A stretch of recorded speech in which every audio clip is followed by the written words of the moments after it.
What's going on, guys? Welcome back to another video. My name is Eric, and right behind me I have a car that I need to show you. But I don't only have one car to show you today, I actually have two. So without any further ado, let's go ahead and get right into the video.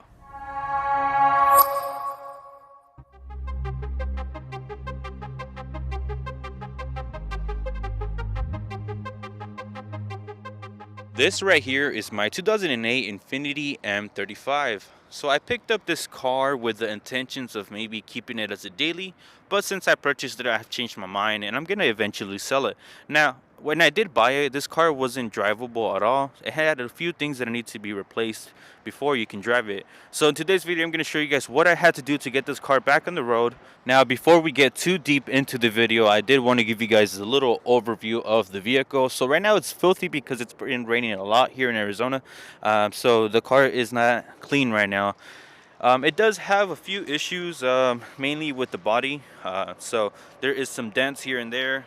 And there is some surface rust on some of the top panels, like for example the roof and the hood. So you guys can see that right there. It's because all the paint is peeling off, so the surface rust is kind of just getting accumulated on top. And that, I think, has to be the main reason why I didn't want to keep it. It's a nice car, but I just didn't want to be dealing with that. Now, when I first picked up this car, I really liked the fact that the inside was in immaculate condition. So all the seats are in perfect shape. There is no tears in any of them. Everything works in here. The AC conditioner works. The windows work, sunroof works. So I'm pretty happy about that. Since the video is going to be kind of short, I also wanted to show you guys another car that I just recently picked up. That one is not in the best shape, but it has some pretty cool parts that I wanted to show you guys. So I bought this car for the purpose of basically just parting it out. I really was drawn to the headlights and I really wanted to keep them. However, I kind of want to get new ones instead because these have broken tabs already. So I noticed that they were back in stock, so I'm gonna just sell these and purchase brand new ones. Now the cool thing about these is that they actually change color. There's a little LED in there that actually changes color, so it's pretty cool. So I'm gonna part this vehicle out, and it has a lot of cool parts. It has a tank coilovers. It has brand new wheels with brand new tires with new wheels on the car. So I'm gonna get those removed and sell them as well. And the interior, the seats, both passenger and driver seats, are in mint condition, so I'll sell those and also sell some parts in the inside. I'm gonna go ahead and part it out and make space for the next car.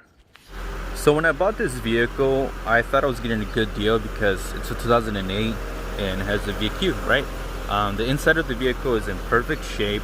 But I didn't realize that there was some rust on the roof and on the hood. I guess not a big deal if you want to fix it. I wanted to keep this car, but since I saw that, I kind of don't want to keep it anymore. So some of the issues that this car had was a bad alternator, so I did go ahead and swap that out. I ended up finding a used one for $40 on Facebook Marketplace, so I did fix that.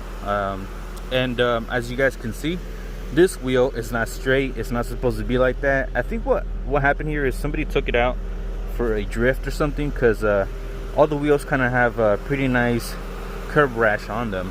And then you guys can see that this wheel is a little bit backwards as well. So this needs a lower control arm.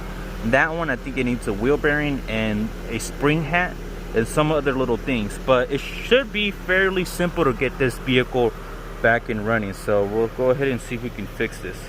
So what we're looking at here is the rear side on the passenger side of the vehicle, and you guys can see that the spring bucket right here is cracked and it's actually compressed a little bit right here, so we do need to replace this.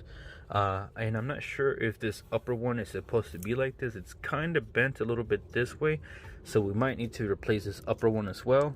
And there is that stabilizer bar right there that we might need to replace as well. Doesn't look too bad, but I think we might need to remove it. And then I think I need a wheel bearing. I have the wheel bearing already from another project car that I have, so I'm gonna swap that out once I remove everything. So I'm gonna go ahead and take a look at the front, see what else needs to be done.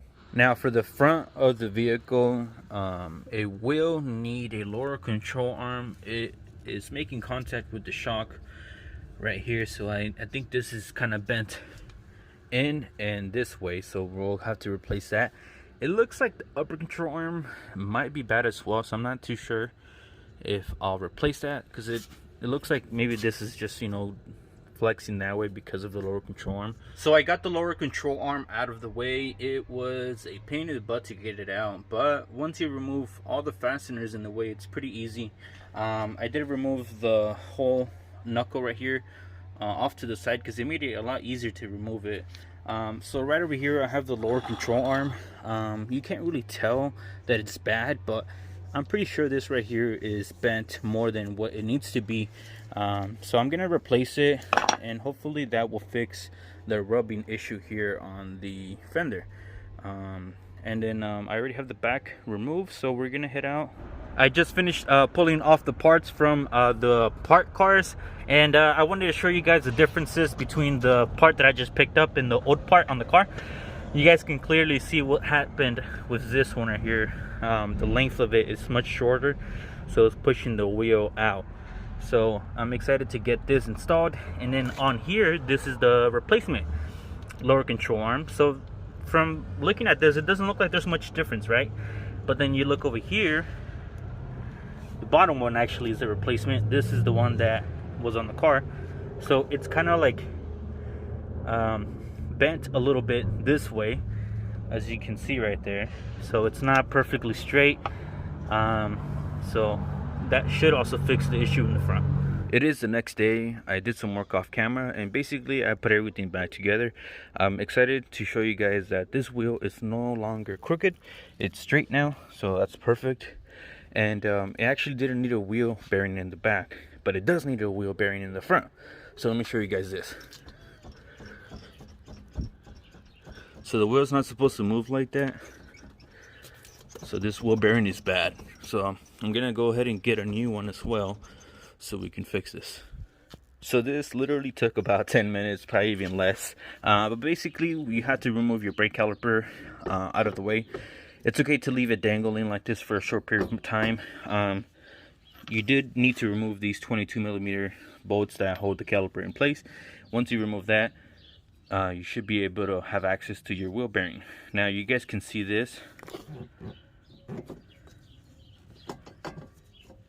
It was doing it a little better right there. You can see that. So you guys can imagine that going over bumps or on the freeway, it would be a lot more prominent. So to remove this, there is 4 fasteners in the back of the spindle right here, so we need to remove those, and then the wheel bearing should come forward. So I got the wheel bearing off, as you guys can see. It wasn't difficult at all. There is 4 17mm fasteners that hold it in place. If you use a thin wall socket, it makes it a lot easier to get into the back of the spindle. Also, you do need to turn the wheel to get access to this other fastener that's right here, or whichever order you're doing it. For these two right here, it's gonna be a little difficult, so you have to obviously move the steering wheel so that you can clear when the bolt removes out of the knuckle right here. So got the wheel bearing out. I'm gonna go ahead and get another one and install it so that this car is ready to drive. So I got the new wheel bearing installed, and I'm happy to say that no longer moves. So we'll go ahead and put the wheel on and take it out for a spin. So it's the next day. The M35 is up and running great. The only thing that I've noticed about this car that it kind of needs is an alignment, and that's probably because I just removed the lower control arm. So I think it needs a good alignment to make it perfect. So now that I've fixed everything that I think needs to be replaced, I will post it up for sale and sell it soon eventually. Once I sell this one and that white one over there, I am gonna buy another car, and there is another car that I need to show you guys, which is right there. So stay tuned for the next video. Also, don't forget to give the video a thumbs up if you found it entertaining, and I'll see you guys all on the next one. Peace out.